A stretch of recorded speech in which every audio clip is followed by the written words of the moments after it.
A paz do Senhor, meus queridos e amados irmãos, louvamos a Deus por esta rica oportunidade, um privilégio que temos da parte do nosso Deus de estarmos mais uma vez em nosso canal, o canal Pão do Céu, o canal que é uma bênção pela sua participação. Por isso, continue conosco, compartilhando, continue conosco, divulgando a palavra de Deus, se inscrevendo e assim possamos somar juntos nesta obra para a glória do nome de Jesus.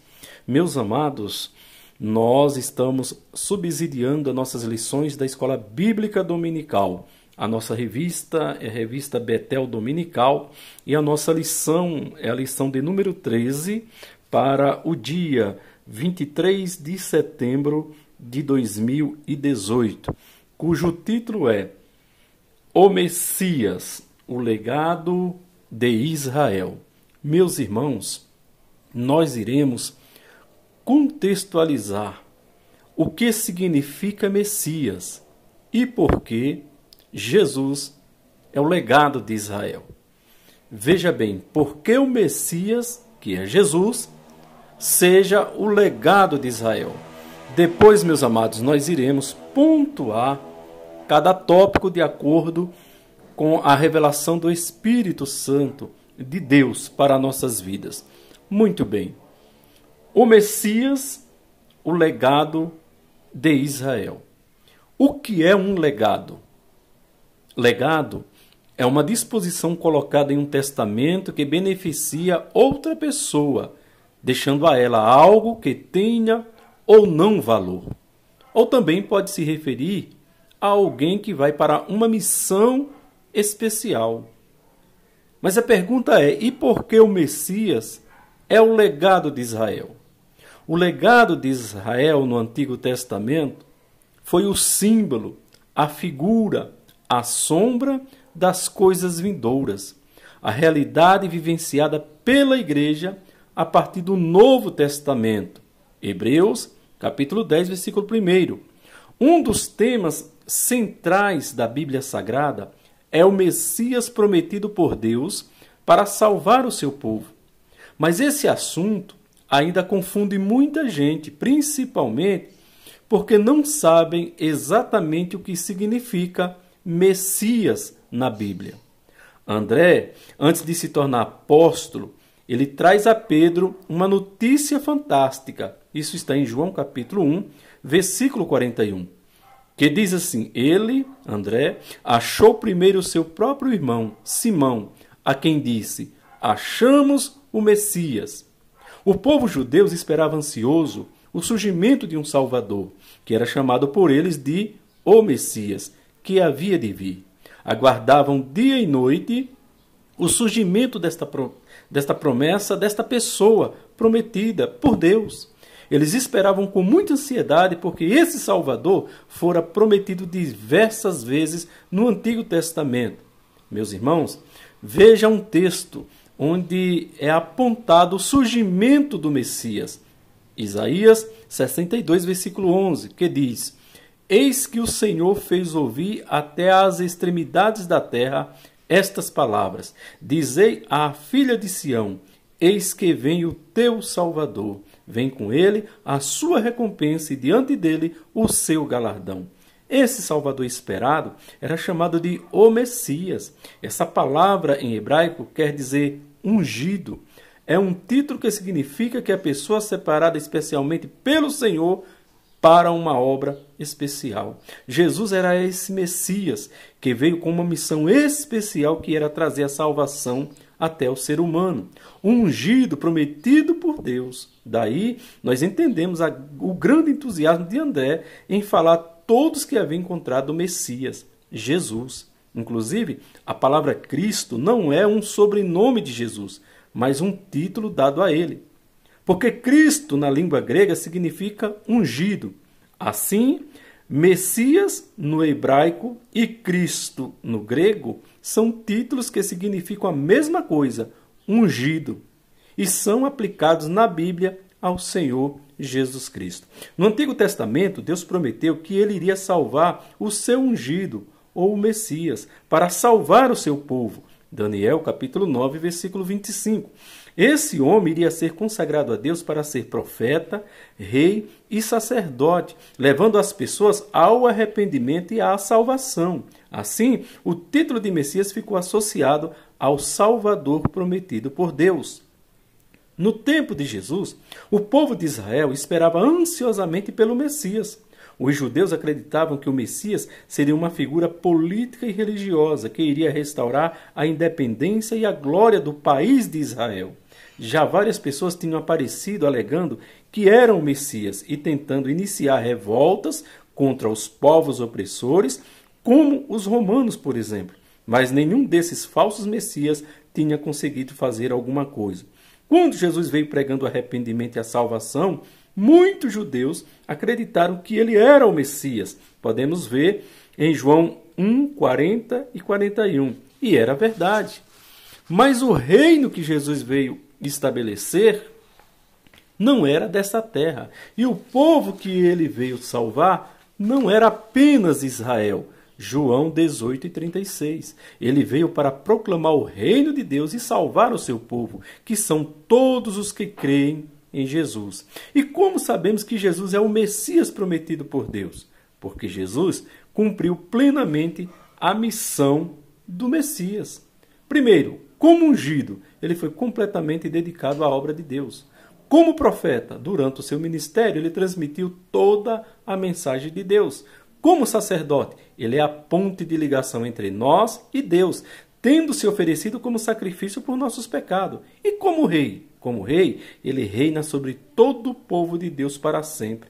Hoje, até está na moda nos meios religiosos o uso de palavras como unção, ungir, ungido. Apesar de as pessoas estarem falando por aí a respeito dessa, entre aspas, unção, fecha aspas, creio que poucos sabem exatamente o que significa essas palavras dentro do contexto bíblico. Mas realmente, o que significa então unção, ungir, ungido? O Messias significa ungido de Deus. Mas o que significa então ser ungido? A unção é a consequência direta do ato de ungir, porque no Antigo Testamento era muito comum derramar azeite, que era um símbolo visível, sobre a cabeça de uma pessoa com o objetivo de consagrá-la, santificá-la para um serviço especial a Deus. Isso é o que significa ungir a pessoa. Consequentemente, se a pessoa fosse fiel a Deus de verdade, seria e permaneceria cheia da unção do Senhor. Aí então seria um ungido do Senhor. Profetas, reis e sacerdotes eram as pessoas mais comumente ungidas, pois tinham serviços especiais a realizar diante de Deus e da nação, e por isso precisavam estar conectadas com Deus e com a sua vontade de forma especial. Vemos em 1 Reis 19 e 16 que diz: a Jeú, filho de Ninsi, ungirás rei sobre Israel. E também Eliseu, filho de Cefate, de Abel-Meolá, ungirás profeta em teu lugar. Em 1 Samuel 16 e 13, também a Bíblia diz: tomou Samuel o chifre de azeite, ou vaso de azeite, e ungiu no meio dos seus irmãos, e daquele dia em diante o Espírito do Senhor se apossou de Davi. Vemos também em Êxodo 30, versículo 30. Também ungirás Arão e seus filhos, e os consagrarás para que me oficiem como sacerdotes. Sendo assim, meus irmãos, Jesus é o Messias. Jesus, como Messias, é o legado de Israel para a igreja, para as nações. Pelo seguinte aspecto entre a nação de Israel e a igreja. Vamos agora, rapidamente, fazer uma comparação de aspectos da pessoa de Jesus, do Messias, em relação a Israel e em relação à igreja. Primeiro aspecto, na composição, para Israel, uma família chamada em Abraão para formar um povo, o povo de Deus. Para a igreja, vários povos chamados em Jesus Cristo para formarem uma família, a família da fé. Na missão, Jesus Cristo. Para Israel, um povo que recebeu a missão de trazer ao mundo o Jesus da história, ou seja, a encarnação, o verbo que se fez carne. Para a igreja, um povo que recebeu a missão de levar ao mundo o Cristo da fé, ou seja, a evangelização. Na ênfase, para Israel, um povo convocado por Deus para ouvir e obedecer. Ouve, Israel, o Senhor nosso Deus é o único Senhor. Deuteronômio 6, versículo 4 e 5. Para a igreja, um povo convocado por Deus para ir e pregar. Ide por todo o mundo e pregai o evangelho a toda criatura. Marcos 16 e 15. No território, para Israel, um povo chamado a sair temporariamente para o Egito e posteriormente orientado a ficar e habitar definitivamente em outra terra que é Canaã, a terra prometida. Para a igreja, um povo chamado a ficar temporariamente em Jerusalém e posteriormente orientado a sair e alcançar a todo mundo. Na aliança com Deus, para Israel, um povo chamado a viver sob um regime da lei, em que o pecado do ser humano gerava a morte física. Para a igreja, um povo chamado a viver sob o regime da graça, em que a morte de Cristo gera a vida eterna do pecador justificado. No pecado, para Israel, na aliança de Deus com Israel, era levado em conta o pecado consumado. A regra era: pecou, pagou. Na igreja, na aliança de Deus com a igreja, a intenção má da mente do homem já é pecado. A regra é: pecou, um dia vai pagar. Na purificação de pecado, ou seja, pelo sacrifício, para Israel, um povo que dependia da realização de frequentes e repetitivos sacrifícios de animais para prover a sua purificação do pecado. Para a igreja, um povo justificado diante de Deus, de uma vez por todas pelo precioso sacrifício de Jesus Cristo no Calvário. No Espírito Santo, para Israel, um povo em que apenas uns poucos indivíduos pontual e temporariamente foram tomados e usados pelo Espírito Santo de Deus. Para a igreja, um povo herdeiro da promessa que recebeu o selo e a marca do derramamento do Espírito Santo sobre toda a carne. Glória a Deus por isso. Na acessibilidade, para Israel, um povo que vivia aquém do véu, do tabernáculo do templo, ou seja, apenas alguns poucos sumos sacerdotes e sacerdotes privilegiados tinham acesso a Deus e o representava. Números 3 e 10. Para a igreja, um povo que vai além do véu, pois tem acesso direto ao Pai Celestial.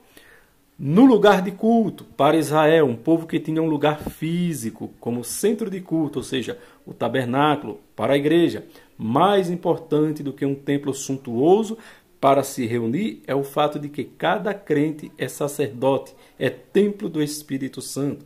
Na recompensa, para Israel, um povo que, se fosse obediente a Deus, receberia deste a recompensa da prosperidade neste mundo, ou seja, as recompensas terrenas.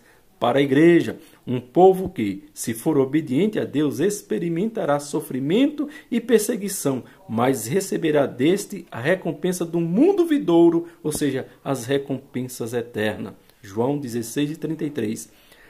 E por último, outro aspecto, na mensagem para Israel, um povo que trouxe ao mundo a mensagem. O Messias virá. Para a igreja, um povo que deve anunciar ao mundo a mensagem. O Messias já veio e voltará. Meus amados, louvado seja Deus. É o contexto para compreendermos porque o Messias é o legado de Israel. A nossa revista, amados, no texto áureo, João capítulo 1, versículo 11 e 12, diz assim: veio para o que era seu, ou seja, a nação de Israel, e os seus não o receberam, ou seja, os judeus incitaram pela morte de Jesus. Mas a todos quantos receberam, ou seja, judeu, gentio, grego, aos que creem no seu nome, amados, não basta apenas receber Jesus, mas tem que crer no nome de Jesus. Porque diz o versículo: deu-lhes o poder de serem feitos filhos de Deus. A verdade aplicada diz: o Antigo Testamento registra a promessa e preparação para a vinda do Messias, o Filho de Deus. E é verdade. O Antigo Testamento, ele tem todos os registros e todas as promessas e a preparação. Por isso que Jesus é o leão da tribo de Judá. Jesus ele veio da tribo de Judá. Nós aprendemos nas lições anteriores como foi preservado toda aquela nação até a chegada de Jesus e até os dias de hoje, pelo sobrenatural de Deus. O povo padeceu muito na mão dos opressores, mas Deus deu livramento de todos. O povo de Deus nunca foi nem será exterminado da face da terra, até Deus cumprir todo o seu propósito e vontade sobre este povo. Muito bem, textos de referência: Isaías 53:5, 53:6, 53, versículo 7. Amados, a nossa introdução, ela diz que a história de Israel aponta para algo bem maior do que rituais e liturgias. É verdade. Liturgias e rituais eram feitos na época da nação de Israel, na época do Antigo Testamento, ou seja, antes de Jesus. Porque todo ritual, toda a liturgia que se tinha ali, o cordeiro que era morto no tabernáculo, o sangue aspergido, amados, tudo aquilo apontava para Jesus. Tudo aquilo foi cumprido em Jesus. Jesus é o nosso cordeiro, cordeiro de Deus, que veio para nós tirar os nossos pecados. É por isso que não podemos fazer nenhum ritual, literalmente falando, com animais, em espécie nenhuma neste mundo, porque Jesus substituiu aquele cordeiro, aquele animal que era imolado para tirar, para apagar provisoriamente, cancelar provisoriamente o pecado do ser humano. Jesus, de uma vez por todas, ele riscou a cédula. Jesus, de uma vez por todas, ele limpou, ele purificou a alma do homem pelo seu sangue derramado na cruz. O ponto de número 1, tópico 1, fala das profecias sobre o Messias. O Messias é citado nos Salmos, os livros proféticos é citado o Messias e o próprio Isaías, que é o profeta messiânico, ou seja, aonde tem as profecias diretamente ligadas a Jesus. Meus amados, nós podemos ver que no tópico 1, subtópico 1, aqui diz que o livro de Salmos nos fornece as seguintes informações acerca do Messias, ou seja, os líderes políticos e religiosos conspirariam contra o Messias. Seria e se autodeclararia filho de Deus, e o Messias seria dado autoridade sobre todas as coisas. O que chama atenção nesse tópico é que já no livro de Salmos, que é citado o Messias, a informação que nós temos e adquirimos quando lemos o livro de Salmos, que é o inário de Israel, todo salmo é uma música, uma melodia. A informação que obtemos é que os líderes políticos e religiosos conspirariam contra o Messias. Salmo 2, versículo 2. Nos dias de hoje, amados, nós vemos muito isto acontecer. Líderes políticos que querem fazer a sua politicagem de acordo com seus caprichos e a sua força braçal, mas não quer permitir que Deus seja o arquiteto da política. Também vemos a conspiração de muitos líderes religiosos. Quando é que vemos um líder religioso conspirar contra o Messias? Nós aprendemos que Messias significa ungido. Quantos estão aí querendo ser o próprio Cristo? Querendo ser o homem ungido, o homem do monte, o homem da palavra, o homem do milagre, o homem da promessa, o homem do poder. Isso é uma conspiração. Quando o ser humano pecador quer assentar no trono que é para Jesus assentar. Isso é uma conspiração de líderes religiosos. Não se prega mais o objetivo real das Escrituras, que é salvação, santificação, justificação. Hoje é prosperidade. Todos esses atributos advindos do sacrifício de Cristo estão sendo substituídos nos púlpitos por prosperidade material. Isso é terrível.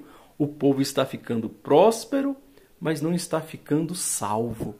Amados, nós esperamos a volta do Messias e ele voltará. O tópico 1, subtópico 2, ele vai falar também que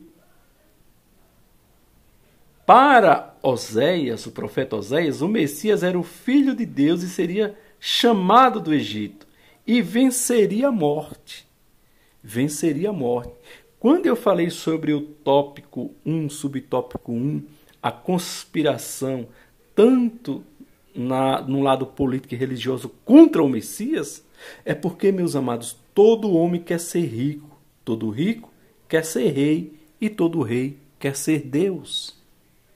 Mas no tópico 1, subtópico 2, acabamos de ler que, pelo profeta Oséias, foi revelado que o Messias era o Filho de Deus, seria chamado do Egito e venceria a morte.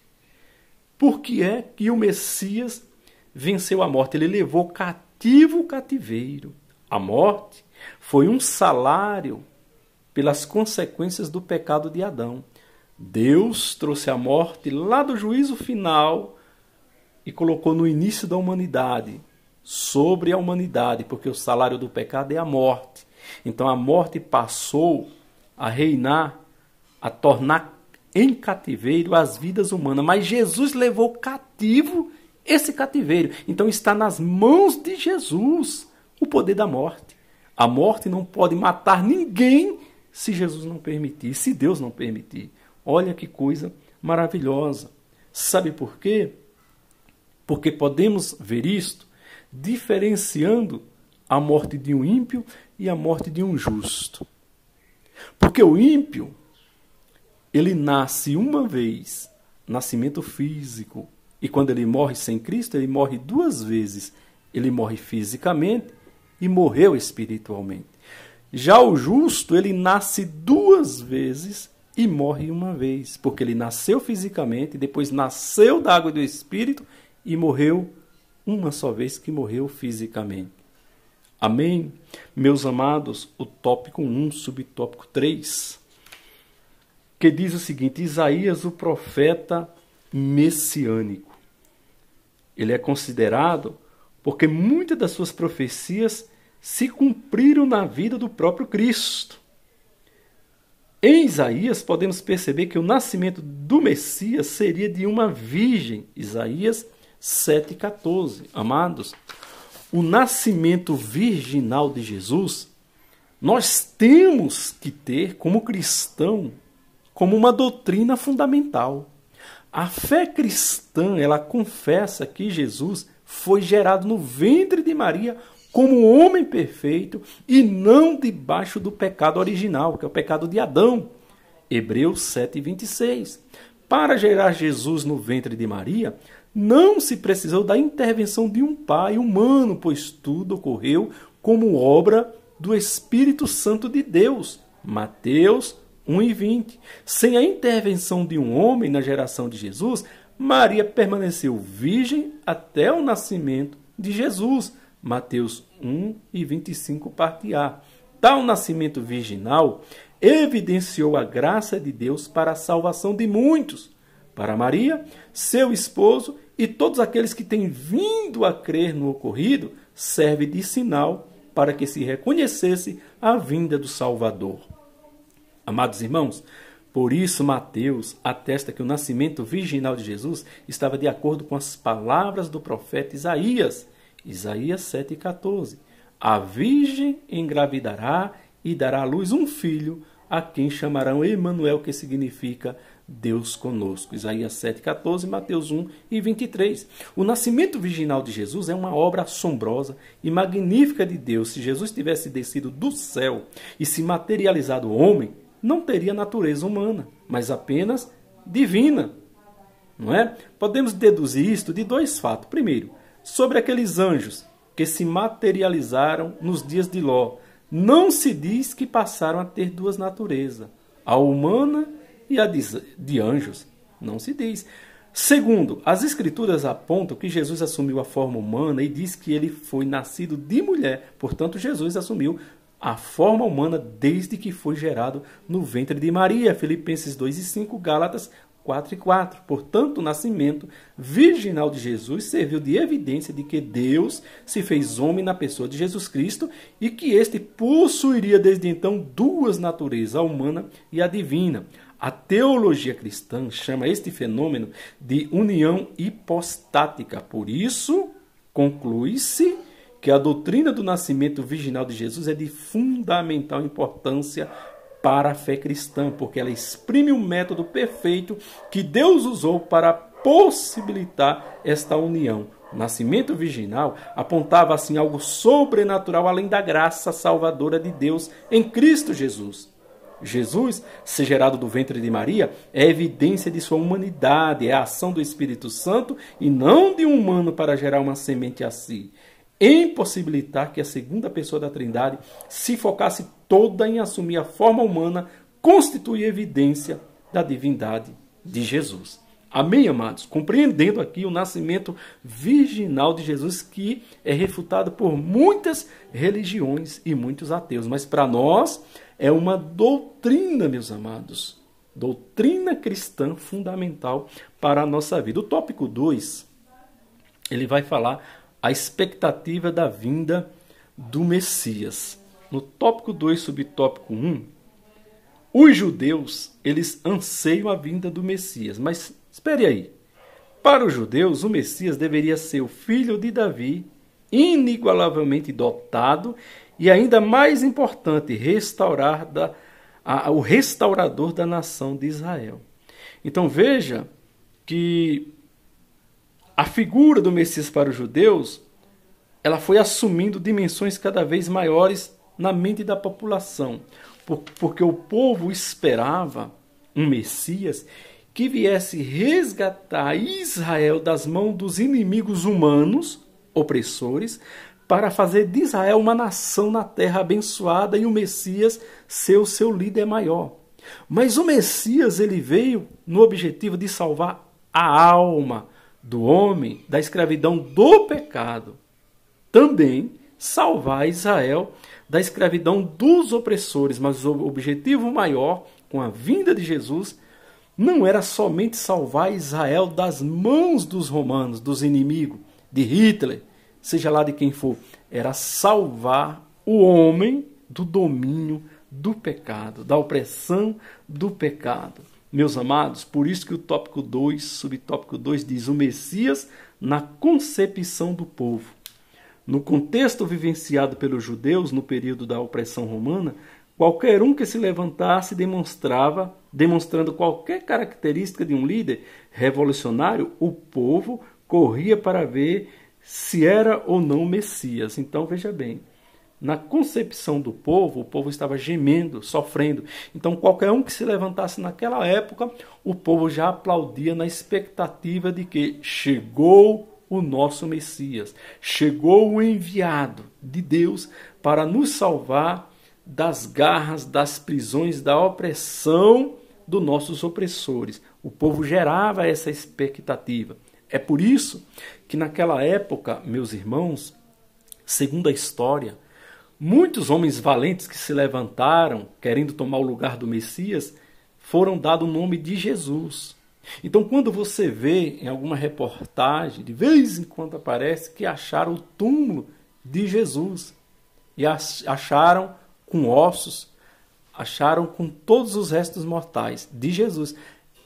Quem sabe, meus amados, era aqueles homens que neles eram colocado o nome de Jesus, do Messias, mas eram homens pecadores que morreram e os restos mortais podem ter ficado lá. Mas o nosso Jesus, ele morreu sim, ressuscitou ao terceiro dia, amados.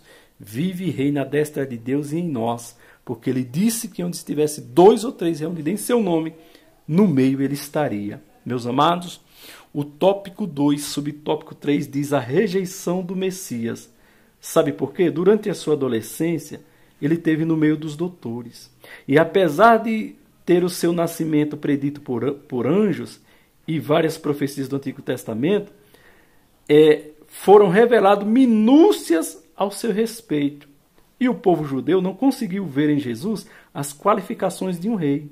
Sabe por quê? O anúncio do seu nascimento não foi por meio de decreto real, mas através de um anjo, né? E depois, uma simples estrela aos magos do Oriente. Isaías diz que nenhuma beleza víamos para que o desejássemos. Aqui, este versículo, Isaías 52:3, se refere àquele momento que Jesus estava agonizando na cruz. Ali Jesus ficou feio. Ali ninguém queria aceitar aquele homem, principalmente porque estava naquela cruz. Porque morte de cruz, amados, era anátema, era maldição, era maldito todo aquele que for pendurado no madeiro. Então não tinha como olhar para Jesus ali na cruz e dizer que ele era o Salvador. Como que o Salvador do mundo não estava podendo salvar nem a sua própria vida? Esta era a concepção do povo. Por isso que Isaías diz aqui que nenhuma beleza víamos para que desejássemos. Mas, meus irmãos, quando Jesus ressuscitou, ele ressuscitou lindo, maravilhoso. Você olha em Apocalipse capítulo 1, oh, aleluia, olhos como chama de fogo, pés como latão reluzente, cabelos brancos como a lã branca e a voz de muitas águas. Esse é o nosso Jesus, que ressuscitou e está conosco todos os dias. Louvado seja Deus. Enquanto muitos rejeitam Jesus, é porque muitos têm na concepção que aquele Jesus ficou na cruz, morreu, virou um Senhor morto. Mas para nós, pelo Espírito, a revelação do Espírito, Jesus é vivo, ressuscitou ao terceiro dia, vive e reina eternamente em nossos corações. Meus amados, indo para o tópico 3. O tópico 3, subtópico 1, de Jesus e o seu ministério. O cumprimento da profecia de Isaías 61 estava diante dos olhos do povo. Muitos creram, mas os líderes religiosos encheram-se de ira. Por quê?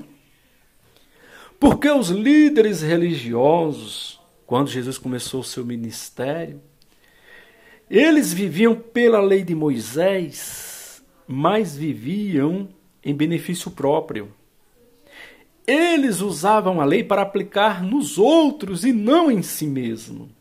E quando Jesus iniciou seu ministério, Jesus fez com que todos os líderes religiosos da sua época enxergassem o pecado que estava no seu coração. Era por isso que Jesus era odiado pelos líderes religiosos, os saduceus, os fariseus, os escribas, os mestres de Israel. Todos aqueles odiavam Jesus, porque eles temiam, mas eles se maravilharam quando viram os milagres que Jesus fazia, ao qual nenhum outro homem poderia fazer, a não ser o Filho de Deus. O tópico 3, subtópico 2, diz a superioridade de Cristo. Ele foi superior a todos os sacerdotes que antecederam, pois enquanto o sacerdote entrava no santuário, Jesus penetrou no céu e se compadeceu de nossas fraquezas. Hebreus 4, versículo 15. Amados, Moisés morreu e foi sepultado, enquanto Jesus morreu e foi ressuscitado. Então ele é superior a todos os homens, antes e depois. Sabe por quê? Porque em Jesus não havia pecado. Em Jesus, ele nunca precisou entrar no templo e pedir perdão a Deus pelos seus pecados para depois perdoar o pecado do povo. Não. Jesus é santo, como homem, filho de Deus, santo, sem pecado. E pelo fato de ter uma natureza santa, 100% divina e até mesmo a 100% humana a ser limpa, sem pecado, tornou ele superior a todos. Então veja bem, o que torna um homem de Deus poderoso, digamos assim, o que torna um homem de Deus grande, digamos assim, o que torna um homem de Deus cheio do poder de unção, não é os dons espirituais que ele tem, não é tudo aquilo que ele faz na obra de Deus, não é os talentos que ele tem. É quando o homem tem a sua alma, a sua vida em contato com Deus. a sua vida santificada em Deus. Este homem, ele pode estar calado, sem palavra nenhuma, mas ele tem tanto poder e unção de Deus que até calado as almas se convertem ao Senhor. Isso é superioridade de Cristo nos homens, diante dos pecadores e dos demônios. Meus amados, no tópico 3, subtópico 3, a revista diz os títulos de Jesus e a sua divindade. E o que chama a atenção aqui para nós, amados, refletirmos, é um título de Jesus chamado Alfa e Ômega. Apocalipse, capítulo 1, versículo 17, registra que Jesus é o Alfa e o Ômega, indicando o princípio e o fim de todas as coisas, pois ele é o eterno. Então veja bem, não poderíamos esgotar aqui, o tempo é muito pouco para esta videoaula de falarmos sobre os títulos de Jesus, mas eu frisei aqui só o Alfa e o Ômega. Veja bem, o que significa Alfa e Ômega na Bíblia? A expressão Alfa e Ômega aparece apenas em trechos no livro de Apocalipse. Veja um desses trechos, Apocalipse 1 e 8. Eu sou o Alfa e Ômega, diz o Senhor Deus, aquele que é, e que era, e que há de vir, o Todo-Poderoso. Para entendermos bem o significado da expressão, precisamos saber que Alfa e Ômega são duas letras do alfabeto grego, a língua em que foi escrita o Novo Testamento e a língua mais falada naquela época. O detalhe interessante é que o alfa é a primeira letra do alfabeto grego e ômega a última letra. Isso já nos ajuda a compreendermos melhor essa expressão bíblica. Assim, essa expressão quando aparece na Bíblia, por exemplo, nesse texto, Apocalipse 22 e 13, eu sou o alfa e o ômega, o primeiro e o último, o princípio e o fim. Significa que Deus está falando de sua eternidade e soberania. Deus é o início de tudo, o alfa, e irá terminar tudo, o ômega. Ele é o governante soberano e eterno sobre todas as coisas desde sempre. Vemos isso claramente nas profecias em Apocalipse e em dezenas de outros textos bíblicos, dos quais destaco alguns abaixo. Por exemplo, Colossenses 1,17. Ele é antes de todas as coisas, nele tudo subsiste. A expressão alfa e ômega aparece originalmente em 3 referências no livro do Apocalipse. Apocalipse 1 e 8, 21 e 6, 22 e 13. Além dessas 3 referências, ainda no livro do Apocalipse, a maioria das traduções do Novo Testamento em português traz a frase eu sou o alfa e o ômega, o primeiro e o derradeiro, em Apocalipse 1 e 11. No entanto, essa frase não aparece nos melhores manuscritos antigos. Podemos entender o significado da expressão alfa e ômega à luz das Escrituras da seguinte forma. Vamos lá. Primeiro, Deus como alfa significa que ele é o criador de todas as coisas. Ele é o único que possui o conhecimento da origem de tudo que existe. Deus como ômega significa que ele é o consumador de todas as coisas. Ele é aquele que possui o poder e o controle de tudo e de todos. Ele conduz a história segundo os seus propósitos. Em outras palavras, a expressão alfa e ômega aponta para os atributos de Deus. Ela também transmite o significado de que ele é o Senhor do passado, do presente e do futuro. Meus amados irmãos, louvado seja o nome do Senhor Jesus. A nossa conclusão diz que a história de Israel nos mostra um Deus que, com mão forte, tirou o seu povo do Egito e os guiou pelo deserto. E também prometeu que jamais faltaria dinastia ao trono de Davi. Então veja bem, Deus, com sua mão forte, tirou o povo do Egito, que nos dias de hoje é das garras de Satanás do pecado, guiou pelo deserto, porque depois que Jesus salva o crente vai passar por um deserto, ou seja, o processo de transformação, que é a rejeição, que é a perseguição, ou seja, o processo de aceitação dessa nova criatura no reino de Deus. É um deserto. E aqui diz, e também prometeu que jamais faltaria dinastia ao trono de Davi. Aqui se refere ao reinado. Quando o crente é tirado do domínio do pecado do Egito, quando o crente é fortalecido e não desiste nas primeiras provas, depois que ele se converte a Cristo, ele agora vai ser guiado, dominado, amado, acalantado por um rei. E esse rei se chama Jesus, o Rei dos Reis, Senhor dos Senhores. Meus amados, aqui findamos mais esse comentário. Que Deus vos abençoe. Até a próxima videoaula, se Deus assim o permitir. Que a graça do nosso Deus seja com todos e as bênçãos do Eterno alcance toda a sua vida, a sua família, o seu ministério, não só hoje, mas para sempre, neste mundo maravilhoso do nosso Deus. A paz do Senhor.